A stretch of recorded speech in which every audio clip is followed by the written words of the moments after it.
Timpanaro. I'm a fourth grade educator, and today we're going to talk a little bit about assessing area and perimeter using Minecraft. Students love to learn with games, and Minecraft is a game that a lot of them are very familiar with. In this little assessment arena, I've made some signs that tell them a task, in this case, find the perimeter of this fence. You can do this on the smartboard, and the students can either copy the object onto graph paper, or you can let them enter your world and they can fly around and see it for themselves. Students can quickly see that this fence has 4x3 units. They can apply the perimeter formula to find the perimeter. Their next task is to find the area of this shape, and I really like this shape because it uses the color well. You can see that there's 6 square units down the side, that there's 5 colors across the base, or 5 square units, and they can apply the area formula to find the area of this two-dimensional rectangle. The third object I've made for them is a glass wall, and I really like this because I think it shows them or gives them a real-world connection to finding the area of something like a wall or a floor. And in this case, they can also find the area and perimeter. Now, for their last assessment, the students actually get to build their own area and perimeter figure, and I have these signs that say task 4 is build the area and perimeter, and then leave a sign showing the work and the formula you use to figure out the area and perimeter of your shape. So when you do this, it really puts it on the student to know what they're doing, and you can see very quickly who does and who doesn't. So for those of you just starting to use Minecraft, it's a very simple tool. There's 2 basic units you're going to use to create. One is to dig and one is to place. So right now you can see the square unit marker. I'm just going to make a perimeter figure using my digging tool. Make it 4 across, make it 5 down,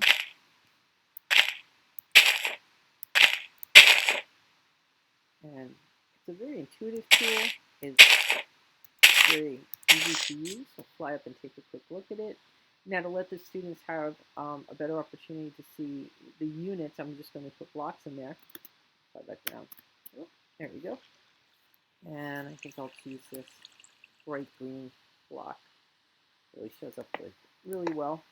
Anything with a pattern that's super bright is going to be very helpful to you and your students. And I guarantee you they will really enjoy helping you fix little mistakes like that, and the fact that you're using something that's so connected to their world, like a game, to teach.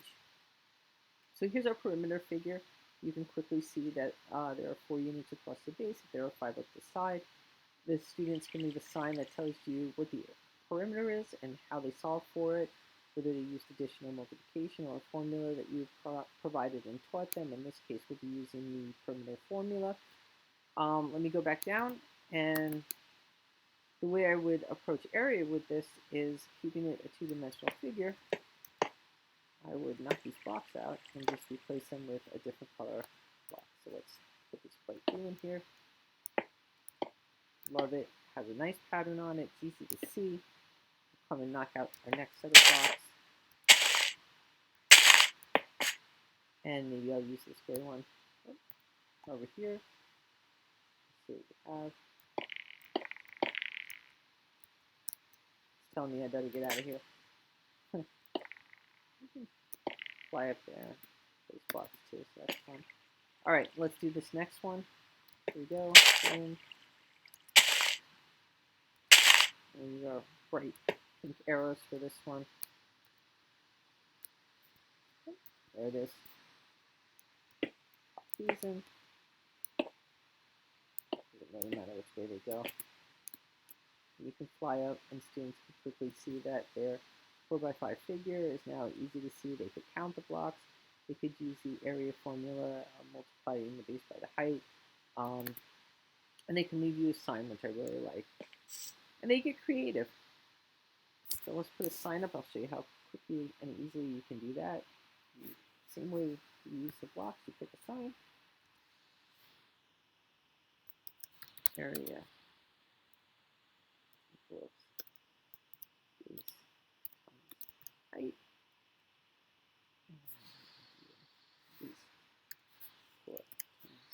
2, or 5 rather, equals 20. And you can also use this little board to leave messages for your students or leave messages for each other. Like this message I will leave for you right now. Thank you for watching. So that's it.